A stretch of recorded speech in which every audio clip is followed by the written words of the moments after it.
या न्यूज बुलेटिनचे सहप्रायोजक आहेत गोकुळ. राधानगरी तालुक्यात जिल्हा परिषद निवडणुकीच्या पार्श्वभूमीवर शिंदे शिवसेना आणि शेतकरी कामगार पक्ष यांच्यात युती झाल्याने पालकमंत्री प्रकाश आंबेडकर यांची राजकीय ताकद अधिक बळकट झाली आहे. यावेळी शेकापचे मध्यवर्ती सदस्य एकनाथ पाटील कंठेवाडी यांनी पालकमंत्री आंबेडकर राधानगरी तालुक्यात विकासाची गंगा आणल्याचं सांगितलं.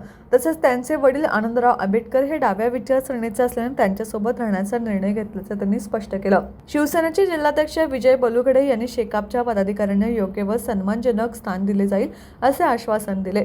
शेतकरी सेनेचे प्रदेशाध्यक्ष जालंधर पाटील यांनी शेकापच्या पदाधिकाऱ्यांचे स्वागत केले. भोगावती साखर कारखान्याचे संचालक दत्तात्रय पाटील तारे, शेकापचे मध्यवर्ती सदस्य एकनाथ पाटील, भोगावती शिक्षण प्रसारक मंडळाचे उपाध्यक्ष मोहन पाटील, पांडुरंग पाटील, विष्णुवंत एकशिंगे, संजय डकरे, धनाजी पाटील, शहाजी पाटील, मधुकर पाटील, संग्राम पाटील आदींनी महाराष्ट्राचे उपमुख्यमंत्री एकनाथ शिंदे यांच्या नेतृत्वाखालील शिवसेनेशी युती केली आहे.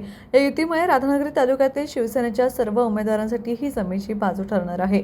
यावेळी राशिवडे जिल्हा परिषद उमेदवार अशोक पाटील, पंचायत समिती उमेदवार सारिका सुभाष पाटील, राधानगरी जिल्हा परिषद उमेदवार दीपक शेट्टी, नंदकुमार सूर्यवंशी यांच्यासह शिवसेनेचे उमेदवार, पदाधिकारी व कार्यकर्ते मोठ्या संख्येने उपस्थित होते. टीव्ही नेक्स्ट साठी राशिवडेहून सागर धुंद्रे.